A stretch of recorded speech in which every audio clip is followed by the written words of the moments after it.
Pwesto may kipa mo. Yung hawakan line. Tama na yun. Sumagad ka na. Okay. Relax. Tingin sa likod. Manggagaling. Sila yung mga rad manggagaling. Paghagis. Sabay release ng line. 1, 2, 3. Yun. May tunog na.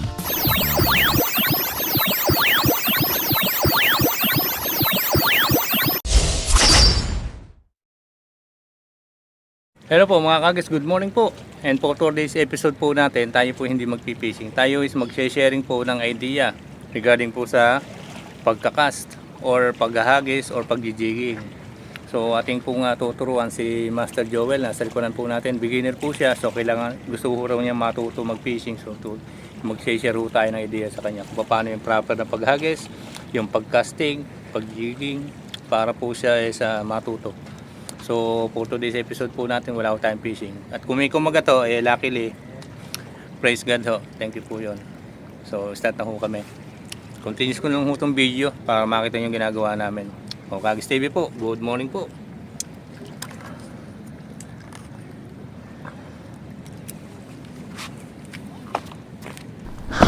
So ito, dito ka. Kung matungtong mo yung rad ko saan ka napunta? Yan, open mo lagi ito. Pag magkakabit ka ng line, i-open mo lagi ito. Yan, ilulus mo siya. Kasi ibababa mo ito. Dito mo siya start na palulusutin. Sunod-sunod yan, hawakan mo. Mabiglang tumubin. Okay na ba? Tight na ba? Yan, dyan. Okay, sige. Ano mo doon? Halang mo lang. Para malusutan natin ito. Yan, bali nailusot na ho namin na sunod-sunod yung line doon sa ring guide. Ito na po siya, yan. Lalagyan na ho natin ang leader line. Ang leader line, ito. Tuturo ko na rin sa opisina. Ang gamit nating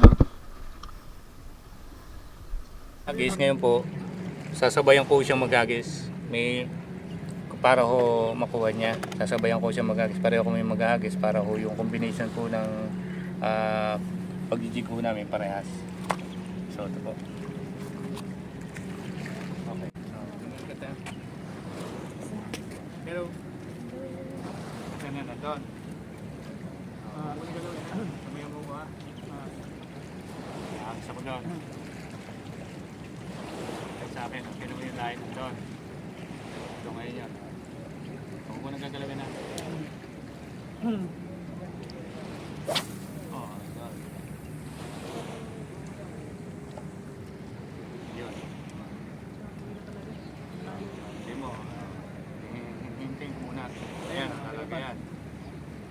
Malalim yan, dire-diretso yan. Huwag mong biglang pipigilin kasi mabibili. Kaya mo matapos. Kasi may baka bigla pa yan. Kasi may slow speed pa. Close ko na no? Yan. Lagyan ko na tension ito.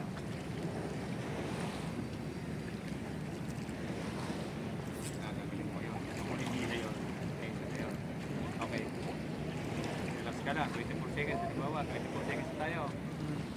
Laro ka. Ganon. Kung laro yan, ganito. 1, 2, 3. 1, 2, 3. Okay, tigil. Yan. Habang nire-trip mo, iniikot mo yan. 1, ikot. 2, ikot. 3, ikot. Tingin ka. 1, 2, 3. Tama na. Ulit. 1, 2, 3. Nararamdaman mo pa yung dulo. 1, 2, 3. Okay. 1, 2, 3. Yan ang jerking. So for a moment po, naputol ho yung ating tutorial kay Joel. At dumating yung security guard, nandun na po, pinalis ho kami. Hindi naman totally pinalis, pinalipat lang ho kami. Kasi dito pala yung area, bawal. Sakop pa ho ng beach. So dito sa dulo kami. Ibig sabihin ho niya yung paliguan. Sakop pa ho ng paliguan to. So dito kami, kaya pala to yung relax na relax si pare, nandun. Diyan, dito na kita tuturuan. Hindi na ako maghahagis, ikaw na lang. Hagis-hagis lang naman. Yung gagawin yung casting. Dito ho kami banda. Yung nakikita yung tao doon. Yan doon. Where? Here? Enough? Here? Here? Okay, thank you. Yan, dito tayo. Dito raw, okay na dito. Sabi ni security. So, okay na kami rito. Safe na. So, yan. Okay. Yan. Yan si Master Jower. So, pwes tumayin pa mo. Yung relax ka na. Kailangan maka-forward yung isa. Mga kuha ka ng forma. Baka mahulog ka dyan. Hindi na tayo makakabalik dito. Report na tayo sa pulis. Ganyan talaga. Pagka umpisa. Okay. Una. Hawakan line. So, hawakan line. Open ang bell arm. Kailangan posisyon na. Tama na yun. Sumagad ka na. Hilahin mo lang konti. Hila. Hila pag ganun. Palabas pag ganun. O yan. Sige. Lagi mo ano yun yan, yung line. Yung line. Lagi mo tatandaan yung line. Okay na yan.Aka na. Lapit pa sa akin. Sige, lapit sa akin. Open mo, open. Yan, okay, sige, close. Yan, okay na ito. Okay. Ilahin ko ngayon. Hila ka ngayon. I-retrieve mo, may arm naman yan eh. Sige. I-retrieve ko ngayon. Okay, open mo, hawak. Hawak ang line. Ay, bumalik ulit dito eh. Sige, tama lang yan, may allowance ka pa. Okay lang yan. Ikot mo pa, sige, ikot. Tapat mo, practice lang yan, ganyan talaga. Stop. Open ang hawakan line, open ang bell arm. Hawakan mo line ha. Okay. Relax. Tingin sa likod. Target mo, titingnan mo yung target mo. Okay, sila limang gagaling, sila limang rad manggagaling. Paghagis, sabay release ng line. 1, 2, 3. Yun, may tunog na. So, sa pagpipishing po kasi, kahit naman ako na-experience ko yan, na sumasabit po doon sa ibang angler yung jig ko o yung lure ko. So, hingi lang tayo ng pasensya kasi hindi mo sinasadya yun. Okay, so hagis huli siya.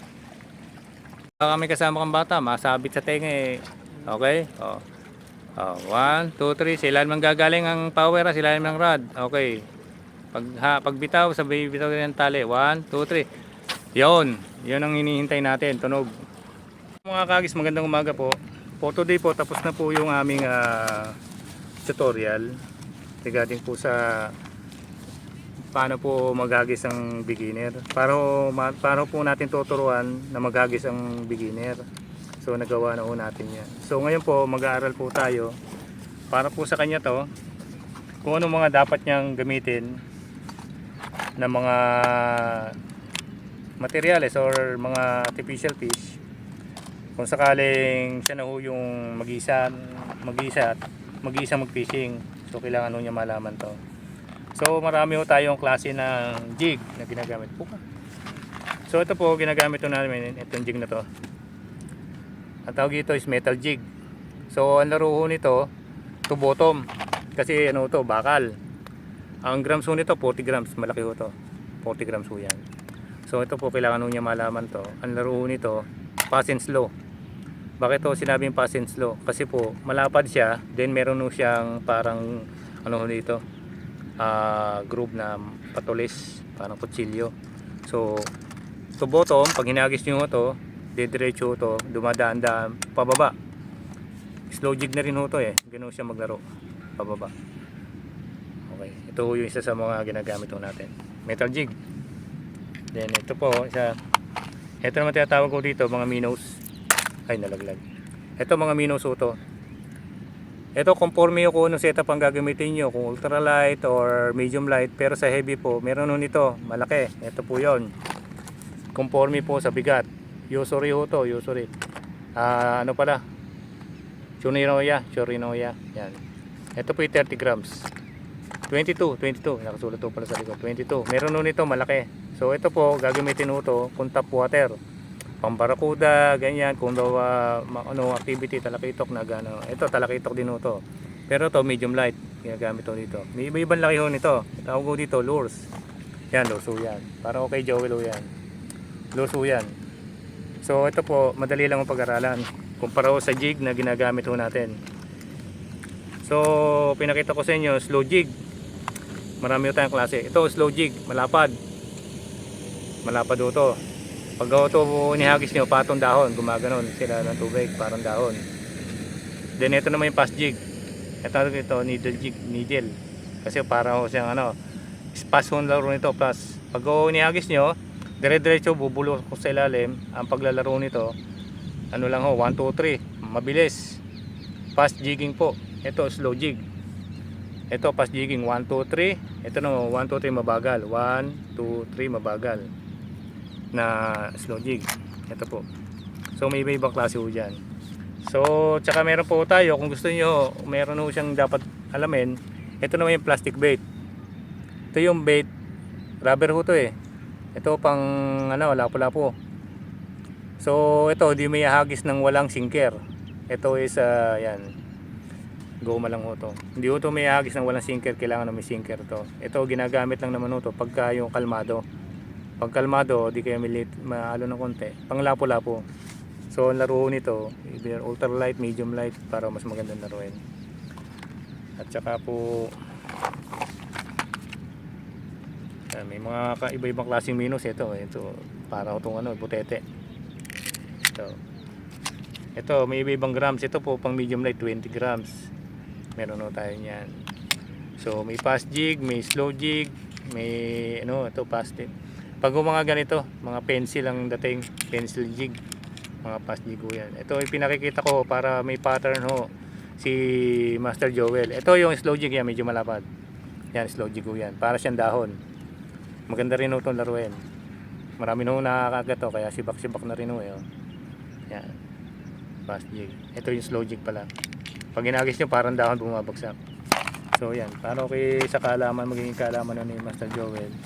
At saka po kaya ho kami tumigil na, nagka-winat ho yung kanyang line. So kailangan ho niyang ayusin yun sa bahay. Kasi nakaka-irita pag ho ginamit namin ng winat.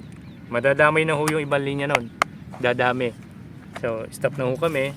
At sa susunod na lang uli. At maraming pong salamat po sa inyo. So sa mga gamit ho palang dapat na gamitin o i-prepare ni Master Joel, kung sakaling siya na ho yung mag-isa. So kailangan ho niya nito. Mga gamit na to. Kami po iuwi na. Lakad-lakad na ho kami to sa buhangin. Yan daw eh. So nakapaghagis naman po siya. Hindi ho dapat dito kami maghahagis eh, doon sa kabila. Kaso ginagawa, dinidevelop na ho itong Jumeirah na naman. Ito mahirap dito eh, wala ko kami permanenteng spot. So at least nakapaghagis ho si Master Joel. Tama lang ho itong oras na to. Anong oras na? 7:14. 7:14, no? Tama-tama. Mainit na ho, sobra. Pero sunod uli. At ating po siyang tuturuan uli. Tsaka ang low tide. So, Kagis TV po, maraming salamat po. Sa susunod po muli, Kagis TV po.